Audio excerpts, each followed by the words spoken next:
महानगरपालिकेच्या निवडणुकीच्या निमित्ताने आपल्या आसपास सर्वत्र प्रचाराचा मोठ्या प्रमाणात सुरू आहे आणि हा प्रचार वगैरे करण्यासाठी कितीतरी कोटी रुपये खर्च करावे लागतील.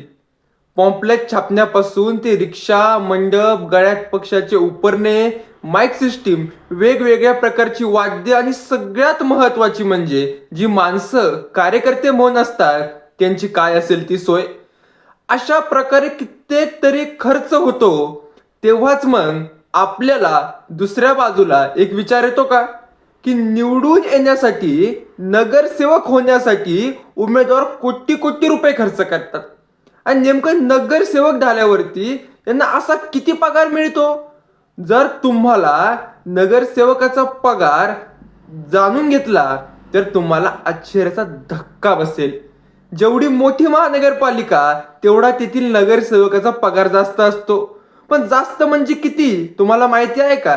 महाराष्ट्रातील जवळपास सर्व छोट्या महानगरपालिका बघितल्या तर ड क्षेत्रामध्ये येतात. तेथील नगरसेवकांना फक्त 10,000 रुपयापेक्षा कमी पगार असतो.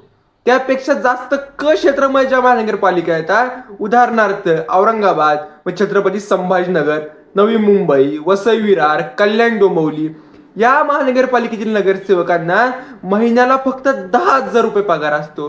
त्यापेक्षा जास्त ब क्षेत्रामध्ये ज्यामध्ये नाशिक, ठाणे, पिंपरी चिंचवड येतं तेथील नगरसेवकांना 15,000 रुपये आणि पुणे आणि नागपूर या महानगरपालिकेतील क्षेत्रांना 20,000 रुपये आणि फक्त जी बृहन्मुंबई म्हणजे मुंबई महानगरपालिका आहे ती ए प्लस मध्ये येते. तेथील नगरसेवकांना सर्वात जास्त म्हणजे 25,000 एवढा पगार असतो.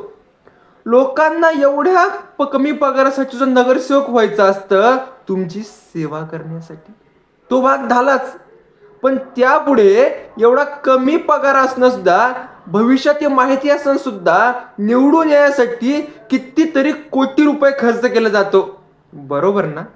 मग नगरसेवकांना एवढा कोटी रुपये खर्च करून भविष्यात फक्त 10, 15, 20 जर पगार मिळतो फक्त, तरी सुद्धा नगरसेवक किती आनंदी असतात.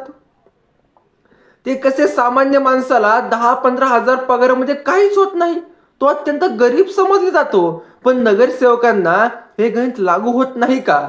आपल्याला काय वाटतं? आपल्या प्रतिक्रिया नक्की कळवा. धन्यवाद.